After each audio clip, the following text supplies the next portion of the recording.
Hi, everybody. It's Dee Slater with Create with Dee, and it's Wednesday night, which means we're going to do a little stamping here together. This is another of my Tea Boutique class projects, but we're going to switch it so that it's a Christmas in July. So let me show you what we're going to make tonight, but this isn't the style. We're going to switch it up so that it's going to be using some of this great designer paper that is the Storybook Gnomes. So, and this project couldn't be any simpler. It's another one of these treat holders that I think you're going to absolutely love, and to kind of make sure that you like somehow save this video, because I'm sure you'll want to go back to it when you need a quick little treat holder. Okay, I'm going to turn up the camera over to the project and we'll go from there. Hi, Marge. Hello, hello. All right, so this cute little treat holder is what we did at our Tea Boutique class last month. And I thought what we would do is, this is another one of those 3D projects, just like last week. And it still kind of has the tea theme because, you know, we did the tea one, but we're going to make this so that it's decorated for Christmas. So on one side of the little treat holder, when you open it up, it's a tea bag, and then these Biscoff little cookie crackers that go so good with tea. So we're going to make this, but in a holiday version here tonight. So what we're going to use, stamped and bundle-wise, is the Joyful Flurry. I absolutely love the fonts on this, and it's got some really pretty snowflake images as well. And if you want to get the bundle, the matching die has some kind of unique dies on this, and I'll show you a card here in just a second. All 4 of these dies do a 3D kind of cutout. And this was a card we made this just yesterday at card class. And so it partially cuts it out and you get these really interesting little pop-up elements on the snowflakes. So I think that's really pretty. All right, so that's what we're going to be using for stamp-wise here tonight. And then paper. We are going to be using the Storybook Gnomes, but we're not going to use any of the gnomes on this one, because on side B of the paper, so to speak, there's all of these really fun snowflake images.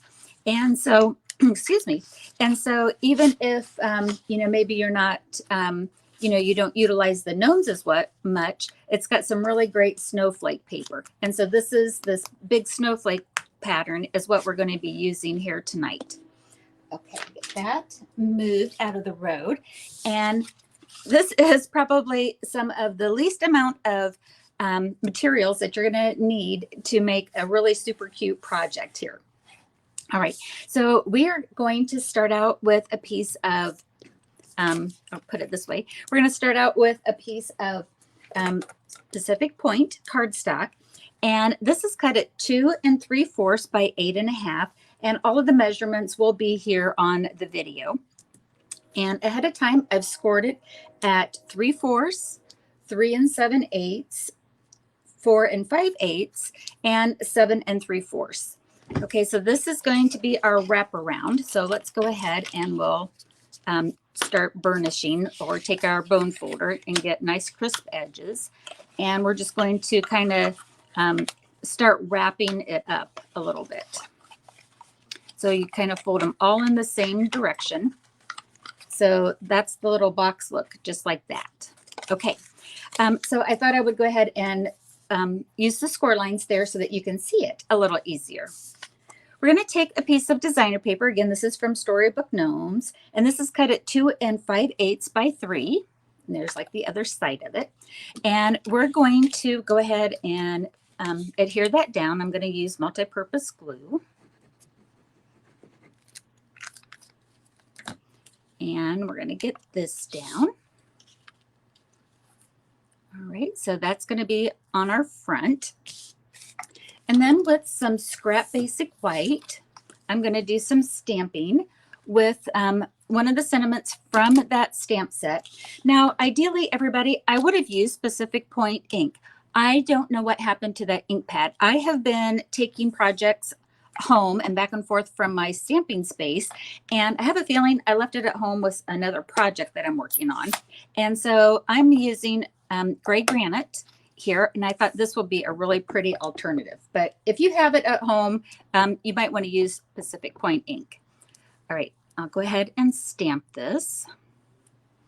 Joyful Wishes. Look how pretty that font is when it's stamped. I just love that font. It's so delicate and pretty. And I'm going to use the rectangular postage punch. I hope I stamped that close enough to the edge. Oh, I did. Just barely. Actually, I'm going to take my snips if I have them handy here. And I've got my old ribbon scissors handy. Don't look. I would have a fit if somebody else used that on paper. Okay, so I wanted to take just a little bit off of the edge of it. And I'm going to line that up. And we'll punch. And then what I want to do is part of the colors in here, you've got Pool Party, you've got Balmy Blue, but I'm going to take some Pool Party. And I'm going to use the little snowflake image that's in that stamp set. And I'm just going to add some cute little snowflakes on the corners, just to kind of give that another little cuteness to it and kind of tie in the colors that are there. And also for the sentiment, again, there's just hardly anything here. You can just take some cardstock to kind of frame that. And what I found that this is 1.5 by 2 1/8 works really well for that. And this is kind of just no fuss. I'm not popping it up or anything. I'm just going to go ahead and adhere that down with my liquid glue. All right. Now, before I put our sentiment on, I do want to put in the background some ribbon so that it holds it tight and holds it together on it. So the ribbon's going to hold it together. And I'm going to use this glittered white ribbon that we have. It's the, what is it called here? The glittered organi ribbon. And how we can kind of measure that is I kind of lay this flat and give myself plenty of ribbon to use. So I'm going to say I've got maybe a good 16 or 18 inches of the ribbon on that. Okay, so and what I'm going to do is I'm actually going to go ahead and put our tea bag and our biscuits in there, because then that will really give us our depth that we are looking for. All right, so I'm going to flip it on the inside. And all we need to do is simply just tack this project in. We don't need to, make it super strong or anything. So I'm going to just add a couple of glue dots to the back of this tea. And this is peppermint tea. And yes, we could have used the candy cane bundle, but I used that last week. So I thought I just would kind of mix it up. Plus, this peppermint wrapping is the perfect color that matches this designer paper in Pacific Point. So I thought that looked really well. Okay, so I'm going to put that on the inside of the square right here. And then get my two biscuits here, the Biscoffs. And kind of the same thing, we're just going to use a little glue dot on it here. Again, we don't want to use any strong adhesive on probably either one of them. The glue dots will pull off nicely to it. And then that way, it's not going to rip the packaging either. Okay. And I'm going to get some office tape.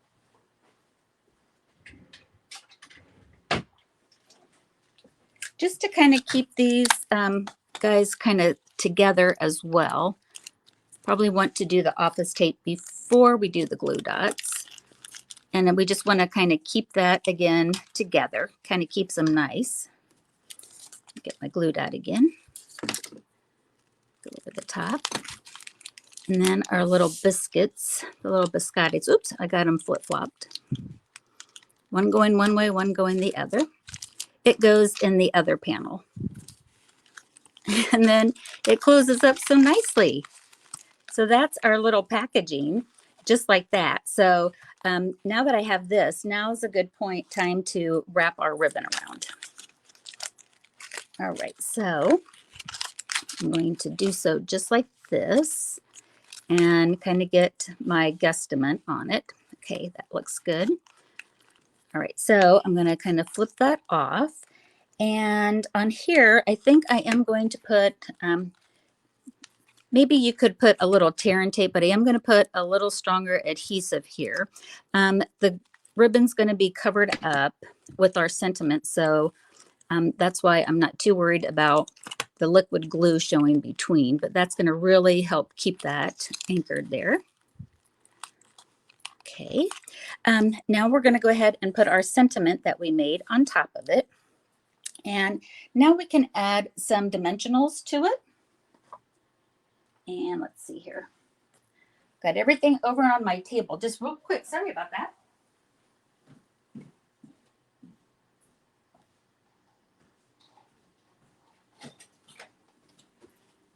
I had vocal card class last night, and I normally have several things here at the table next to me here, but I didn't here tonight. And I'm going to go ahead and put a little bit on either side of that ribbon just to, again, anchor that down. We'll go ahead and we'll pop that up. Oops, get that on here. And we'll get our sentiment. So super fast and cute. So this is, again, a great little to kind of have in our back pocket so that when you need that last minute little gift, you know, you could use something like this. Okay, so now I'm going to go ahead and tie the ribbon. And so just a nice little quick thank you, or a little, you know, this would make a great inexpensive teacher gift. You know, Sunday school teacher, something like that. You know, post office person, your UPS, just something, a little quick gift. All right, so I thought what I could do too is like we can jazz it up even more if we wanted to. And I, with that die set, I die cut 2 of the small snowflakes. And so I have those here, but, and this is from the Real Red and Basic White combo pack that's in the holiday catalog. But what I wanted to do is I did want to color those just a little bit. So I'm going to take my Pool Party, and you can take a sponge dauber, but I have my blending brushes here, and we can add color to these. You could probably use your blending brush or your Stampin' Blends as well. But I'm just going to go ahead on that, on the white one, and really add some color to it. And so now I'm going to take a glue dot, and we'll get these little snowflakes added on. Because why not add a little sparkle to our Christmas gift that we're making here. Hi, Donna. Thanks, Marge. Yes, it is kind of fun to see it mixed up with, you know, a different holiday. I agree. All right. And because, you know, again, if we want to, we can keep adding some bling. I've got some rhinestones here. And I don't know why, I kind of always feel like I want even more sparkle on the snowflakes by putting a rhinestone in the middle. So it kind of just elevates it up just a little bit if you wanted to. Oops, that one's kind of going wonky. There we go. It still is. Come on, rhinestone. Well, let's just try a different one. I think I got a little liquid glue on my fingers here, and I think that's what's causing most of the issue. Okay. Well, it just doesn't. There we go. Hooray. And then you would trim down the ribbon. So here's our little project. So, you know, you could have it for whatever theme that you would want to do. But here's our little Christmas in July theme here for tonight. Again, super quick project. Oh, I did want to show you, like, here's another little tag. I was just playing around with it somewhat. So here's that glimmer paper, the white, and again, I added color to it and did a little stamping and just playing around with it to make a tag. All right, everybody. I appreciate you tuning in here tonight for our quick project, and I hope that you enjoy it. And if you give it a try, let me know. Have a great Wednesday night and rest of your week, everybody. Happy crafting. Bye-bye.